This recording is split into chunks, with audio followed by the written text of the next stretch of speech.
Hey guys, this video is just an introductory part for Peugeot UO-8 restore, not a restoration, but just an upgrading of some sorts. I'm making this into a fixed gear by just putting all the stock parts from my Fuji Feather onto this bike and using this as my beater bike.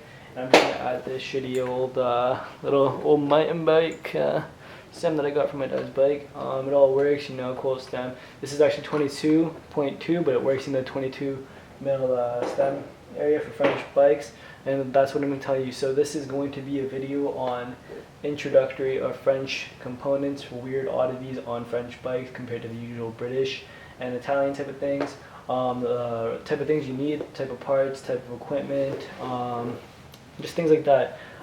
So first we'll get off on the things that you're probably going to want for this, and I highly recommend is a new bottom bracket for an older bike like this, because that bottom bracket's going to be shot as hell.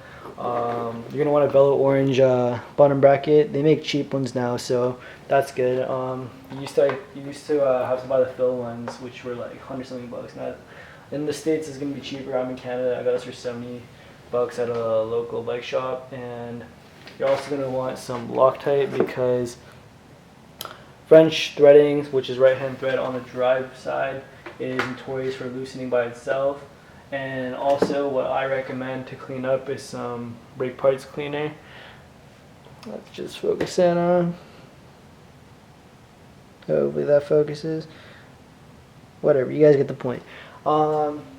It's pretty much you want that, because the bottom bracket for this particular one was really nasty and just like, you know, there's a bunch of gunk in there, and it wasn't just like slimy gooey stuff, it was like hardened, really hard things. I used to see the razor blade and some steel wool in there, but I don't recommend steel wool, so I stick with the razor blade. I softened it up with some of this stuff. This evaporates, by the way, too, so you're not going to be left with the nasty residue, so I highly recommend it.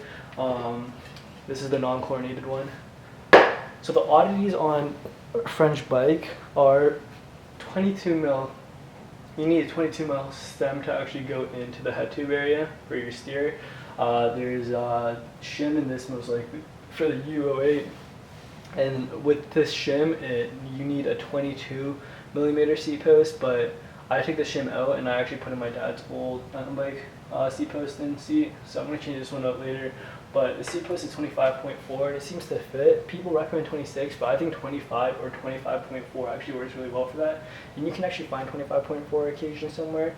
But the main things for this is I really recommend the bottom bracket for first things, and get some Loctite if you need it. Some people say you don't, you just have to tighten it extremely well.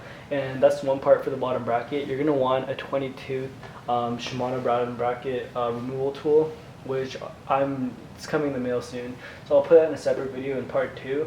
But these are probably the most basic things you need to know. And also for front fork ends, the fork spacing is going to be 96 on older French bikes, so you can check that out with a ruler.